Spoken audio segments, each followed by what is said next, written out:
Em uma rua tranquila, onde as casas pareciam sussurrar histórias antigas, vivia Helena. Para seus vizinhos, ela era a personificação da serenidade, uma mulher cujo sorriso gentil era tão constante quanto o sol da manhã. Ela cuidava do seu jardim com uma dedicação quase artística, e suas mãos, sempre ocupadas, pareciam moldar a beleza em tudo que tocavam. Mas por trás dessa fachada de contentamento existia um ateliê silencioso, cheio de telas em branco. Helena era uma artista talentosa, mas seu talento estava aprisionado por uma necessidade invisível de validação. Cada pincelada em potencial era adiada por uma pergunta silenciosa: o que eles vão pensar?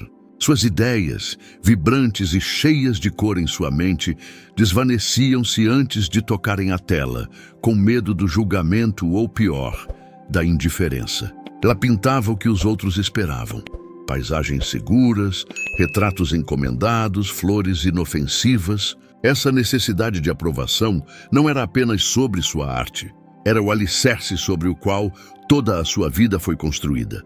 Desde as roupas que vestia até as opiniões que ousava expressar em jantares de família, tudo passava por um filtro externo. Helena se tornou uma especialista em ler as expectativas alheias, uma arquiteta de uma personalidade que servia para agradar a todos, exceto a si mesma. O sofrimento dela não era agudo ou dramático, mas uma dor surda e constante, como uma música melancólica tocando em um volume muito baixo, quase imperceptível. Era o peso das palavras não ditas, dos sonhos não realizados e da identidade não explorada. Ela sentia um vazio que nenhuma aprovação externa conseguia preencher, uma sensação de que estava vivendo a vida de outra pessoa, uma cópia pálida de quem poderia ser. Em seu ateliê, os quadros inacabados eram mais do que apenas telas. Eram monumentos de sua hesitação. Cada um representava uma faísca de autenticidade que foi extinta pelo medo.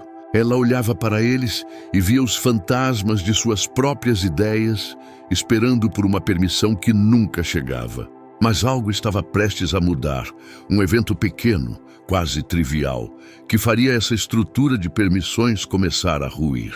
Aquele dia começou como qualquer outro. O sol iluminava o ateliê, revelando a poeira que dançava sobre as telas virgens. Helena preparava o café da manhã para seu marido, Ricardo, um homem prático que via a arte dela como um passatempo charmoso, mas não como uma vocação. Foi durante essa rotina matinal que ela, com uma coragem rara, mencionou uma nova ideia para uma série de pinturas abstratas. Ela descreveu com paixão as cores, as formas, a emoção que queria transmitir. Falou sobre como queria explorar a desordem e a beleza do caos, um reflexo de sentimentos que ela mesma não conseguia nomear. Ricardo, sem tirar os olhos do jornal, respondeu com uma frase simples e demolidora: abstrato? Ninguém vai entender isso, querida. Por que não pinta mais daquelas flores? Elas vendem bem. Não houve gritos nem discussão. Apenas o som do relógio na parede e o peso daquelas palavras no ar. Para Ricardo, foi um comentário casual, um conselho prático. Para Helena, foi a gota d'água. Naquele instante, ela percebeu que a permissão que tanto buscava não era apenas uma formalidade, era uma gaiola. A opinião dele não foi um guia, mas um decreto sobre o valor da sua alma. O sofrimento que se seguiu foi silencioso e profundo. Não era raiva, mas uma clareza dolorosa. Ela viu pela primeira vez a extensão de sua própria prisão.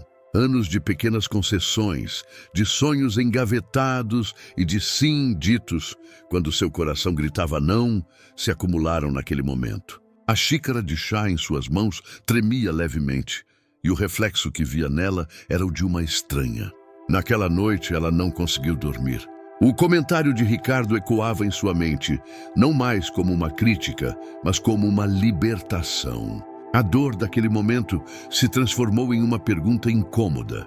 Se ela não pintasse para si mesma, para quem estava pintando? Se não vivesse por sua própria verdade, qual vida estava vivendo? A mulher que sempre pediu licença estava, finalmente, começando a se questionar.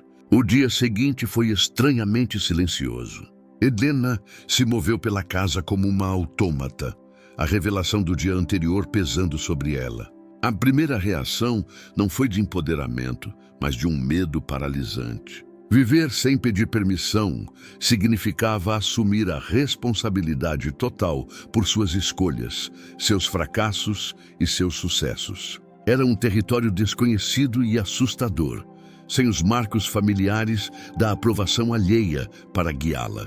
Ela se sentou em seu ateliê, encarando uma tela em branco. A liberdade recém-descoberta era um abismo. O que ela realmente queria pintar?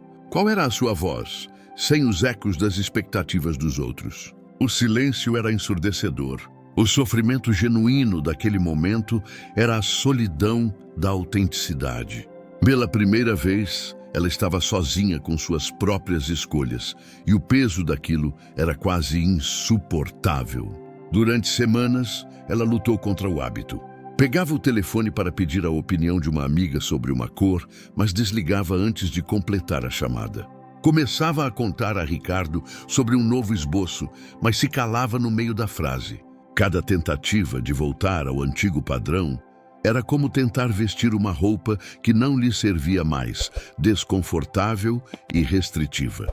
A segurança de antes agora parecia uma forma de sufocamento. Se você já se sentiu paralisado por uma decisão, sabe como é difícil dar o primeiro passo. É um conflito interno que consome nossa energia.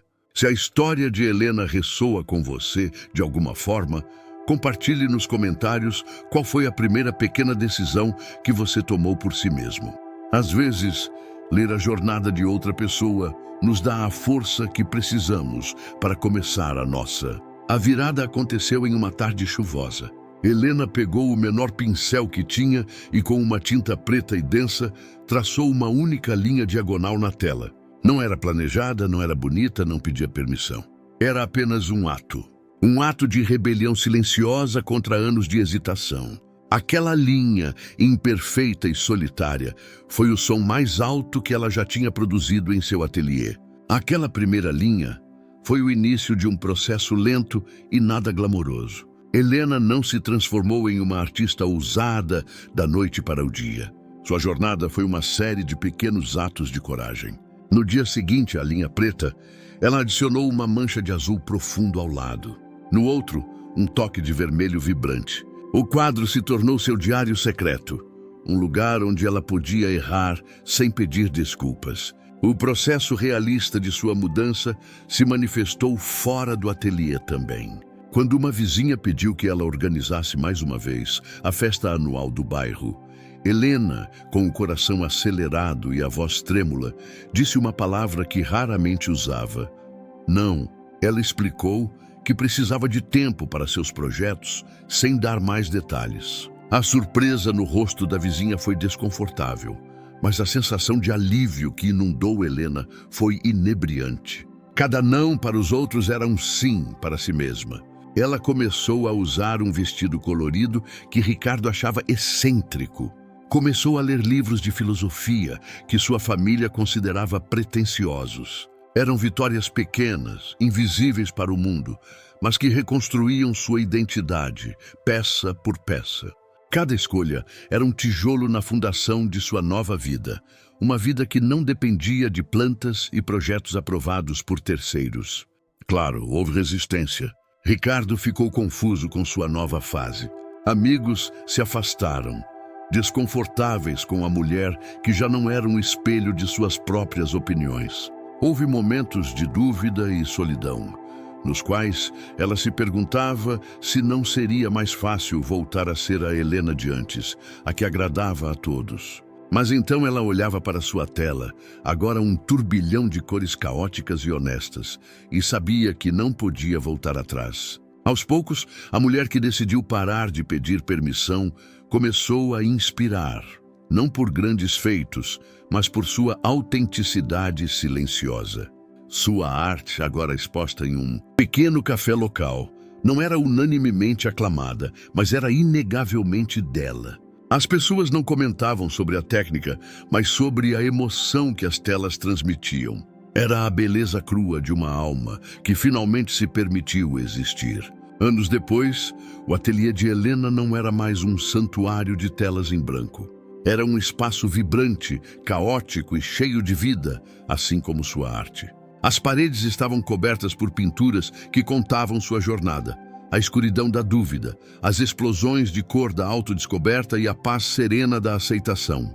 Ela não se tornou uma artista mundialmente famosa, e essa nunca foi a questão. A esperança autêntica estava em outro lugar. A verdadeira vitória de Helena foi a paz que ela encontrou consigo mesma. A alegria de acordar de manhã e saber que o dia pertencia a ela. A capacidade de ouvir críticas sem que elas abalassem seu senso de valor. A liberdade de criar, amar e viver de acordo com seus próprios termos. Ela aprendeu que a maior aprovação que precisava era a sua própria, refletida no espelho todas as manhãs. O legado de Helena não está pendurado em grandes museus. Está na filha da vizinha, que decidiu seguir carreira na música, apesar da desaprovação dos pais, inspirada pelas conversas com Helena. Está no colega de trabalho de Ricardo, que largou um emprego corporativo para abrir uma marcenaria, depois de ver a transformação silenciosa na casa do amigo. O legado dela é uma ondulação de coragem. A história de Helena é a jornada arquetípica da mulher que decidiu parar de pedir permissão. É um lembrete de que a transformação mais poderosa, muitas vezes, não é um evento explosivo, mas uma decisão silenciosa de honrar a própria voz, uma pincelada de cada vez. É a redescoberta de que nossa vida é a única tela que realmente nos pertence e temos o direito de preenchê-la com as cores que nossa alma escolher. Sua história nos ensina que o caminho para a autenticidade é pavimentado com pequenos atos de desafio contra nossas próprias limitações. Se este vídeo te inspirou a pegar seu próprio pincel, seja qual for a sua arte, inscreva-se no canal para mais histórias de pessoas reais que transformaram suas vidas. Lembre-se, a permissão que você procura já está dentro de você. Basta decidir usá-la.